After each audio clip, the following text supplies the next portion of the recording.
In Zimbabwean politics, silence is rarely golden. It is often mistaken for weakness, irrelevance, or worse, complicit.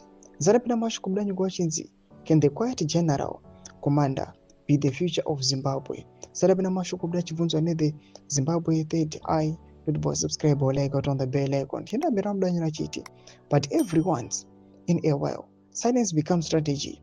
And in the case of General Retired Fully Valerius Vanda, it may be the most potent political currents in circulation, as the ZANU-PF succession debate simmers no longer beneath the surface, but now in full view of the party's fractured base and a restless nation.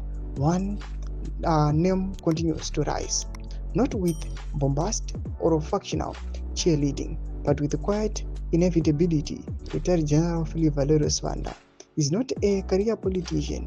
He does not tweet, he does not grandstand, he does not leak to the press, and yet his name is being whispered in the corridors of power, in the barracks, and most tellingly in the rural heartlands where ZANU-PF's electoral lifeblood flows. Why? Because Zimbabwe is tired of slogans without substance, tired of elite feuds masquerading as policy, tired of a liberation movement that has become a hostage to its own unresolved contradictions. And in that fatigue lies an opportunity for a figure we seen as above the fray, untainted by the road, and capable of restoring sense of order without reigniting the trauma of 2017. Retired General Valerius Vanda fits that bill.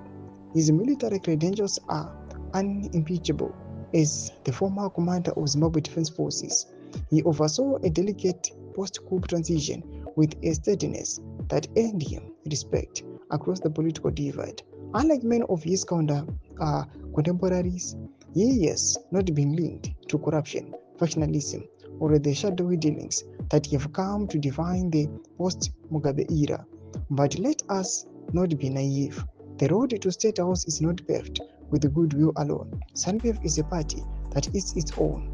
The Mnangagwa faction, still hounded by the ghost of its own rise to power, is unlikely to hand over the reins without a fight. And this Vanda, for all his discipline, is not a man who plays palace games. That, however, may be the greatest strength. In Zimbabwe, where politics has become synonymous with betrayal, perhaps the antidote is not another schemer, but a stabilizer, someone who can command not just the army, but the respect of a nation desperate for a reset. The question is not whether Valerius Vanda wants to be president. The question is whether Zimbabwe is ready to be led by someone who doesn't need to shout to be heard.